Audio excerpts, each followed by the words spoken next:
بسم اللہ الرحمن الرحیم۔ نظر بد دور کرنے کا وظیفہ۔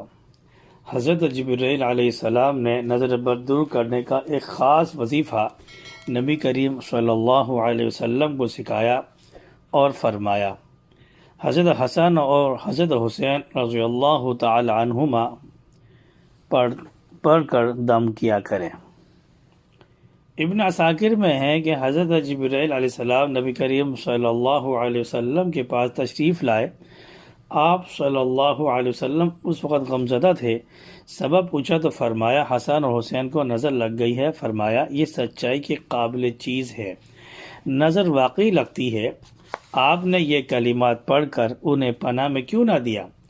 نبی کریم صلی اللہ علیہ وسلم نے پوچھا وہ کلمات کیا ہے؟ فرمایا یوں کہو، اللہم ذا السلطان العظیم والمن القدیم ذا الوجہ الکریم ولی الکلمات التامات والدعوات المستجابات عاف الحسن والحسین من انفس الجن واعین الانس۔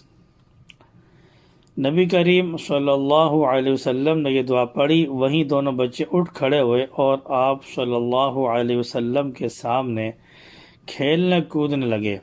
نبی کریم صلی اللہ علیہ وسلم فرمایا، لوگو اپنی جانوں کو، اپنی بیویوں کو، اپنی اولادوں کو اسی پناہ کے ساتھ پناہ دیا کرو، اس جیسی اور کوئی پناہ کی دعا نہیں ہے۔ تو یہ نظر بد دور کرنے کا وظیفہ ہے، یہ عاف الحسن والحسین۔ تو یہ آپ اس کی جگہ پہ آپ نام بھی جو آپ کی اولاد ہے ان کا نام بھی لے سکتے ہیں، جیسے کہ یہاں پہ حسن اور حسین کو نظر لگ گئی تھی، اور چاہے تو آپ یہی دعا پڑھ لیں اور ذہن میں جو جس کی آپ نے نظر اتارنی ہے، نظر بد دور کرنی ہے، اس کے آپ ذہن میں نام بھی آپ ذہن میں رکھ سکتے ہیں۔ تو یہ دعا اچھی طرح یاد کر لیں، انشاءاللہ تعالی یہ نظر بد کے علاج ہے اور کافی شافی علاج ہے۔ جزاکم اللہ و احسن الجزاء۔